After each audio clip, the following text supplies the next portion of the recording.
विज्ञान र प्रविधिको विकास सँगसँगै यो सम्पूर्ण विश्व नै एउटा सानो गाउँ जस्तो भएको छ। यो ग्लोबलाइजेसनको एउटा प्रभाव हो। त्यसमा एउटा मुख्य देन भनेको चाहिँ यो हाम्रो अहिलेको इन्टरनेट, यो सोसल मिडियाहरूको कारणले त्यस्तो भएको छ।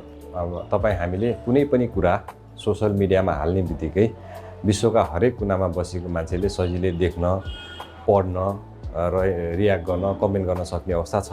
यो सूचना र प्रविधिमा आएका यो परिवर्तनले गर्दाखेरि चाहिँ सोसल मिडियामा भएका कुराहरू एकछिनमै सबैतिर पुग्ने, यसको मिडिया कभरेज र पपुलेसन कभरेज एकदम ह्युज हुने भएको हुँदाखेरि चाहिँ कुनै पनि कुराहरू मिडियामा राख्नुभन्दा अगाडि मान्छेले धेरै सोच विचार गरेर मात्र राख्नुपर्ने हुन्छ।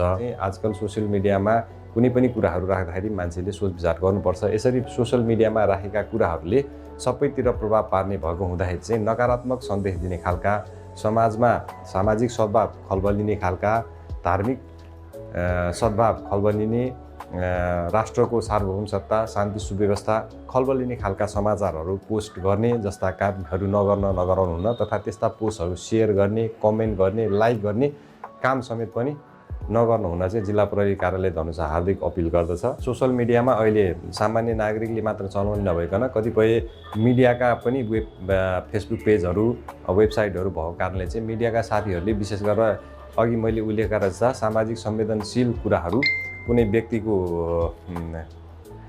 व्यक्तिगत जीवनसँग रिलेटेड गोप्य कुराहरू, यस्ता कुराहरूको बारेमा समाचार सम्प्रेषण गर्दाखेरि चाहिँ तथ्यगत रूपमा बुझी पुष्टि भइसकेको कुराहरू मात्र सम्प्रेषण गर्नुमा हार्दिक अनुरोध समेत गर्दछु। यो समयमा कुनै पनि व्यक्तिमाथि आफ्नो रिस पोख्नु छ, आफूलाई लागेको असन्तुष्टि पोख्नु छ भने मान्छेले सजिलो उपायको रूपमा फेस टु फेस भन्न सक्दैनन् अनि त्यसपछि अनलाइन मिडियाहरूमा पोस्ट गर्छन्, अनलाइन मिडियामा गाली गर्छन्, अश्लील कुराहरू लेख्छन्, इभन गलत र भ्रामक समाचारहरू पनि सम्प्रेषण गरिरहेको हुन्छ। यस्तो अवस्थामा कोही कसैमाथि यस्तो अपराध हुन गएको छ भनेदेखि कृपया तपाईँहरूले त्यसमा केही नगरिकन सिधै प्रहरीमा सम्पर्क गर्ने, नजिकको प्रहरी कार्यालयमा सम्पर्क गर्ने अथवा हाम्रो हटलाइन 100मा फोन गर्ने।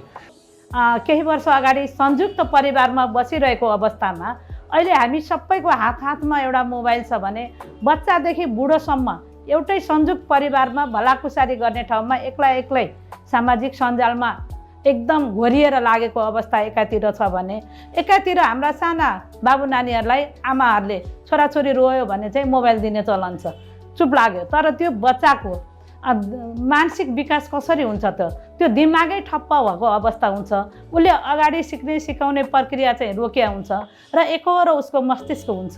एउटा त्यो नकारात्मक पक्ष छ भने युवा युवतीहरूले पनि चलाइरहेको र हिजो आज हामीले आत्महत्याका घटना बढ्दो, युवा युवती फेसबुकबाट प्रेम विवाह गरेको भन्ने कुरा सुन्छौँ।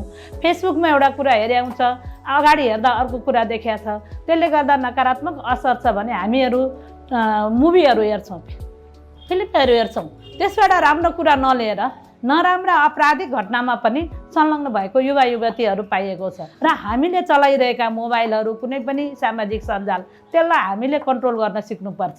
हामीले अरूलाई यसरी खोल, यसरी बन्द गर, मेरो पासवर्ड यो त खोलिदिए मलाई आउँदैन भन्ने कुराहरू कसरी बन्द गर्ने, हामीले आफ्नो पुरै बायोडाटा सामाजिक सञ्जालमा कहिलेकाहीँ हामी घरमा ताला लाएर बाहिर घुम्न जान्छौँ, बाहिर घुम्न जाँदा आज हामी यो ठाउँमा पुग्यौँ भन्छौँ, भोलि हाम्रा नजिकका मान्छेहरूले यसको घरमा त मान्छे छैन, आपराधिक घटना घरमा आएर हुन्छ, सफ्टवेयरहरू ह्याक गर्ने भन्छ। यो पनि एउटा सामाजिक सञ्जालको दुरुपयोगै हो। आज विभिन्न राष्ट्रहरूको नेपालकै कुरा गर्दा ठुल्ठुला सङ्घ संस्थाहरूको पनि सफ्टवेयरहरू ह्याक गर्यो, यति घन्टालाई भयो भन्ने सुनिन्छ भने यो सामाजिक सञ्जाल एकदम राम्रो छ।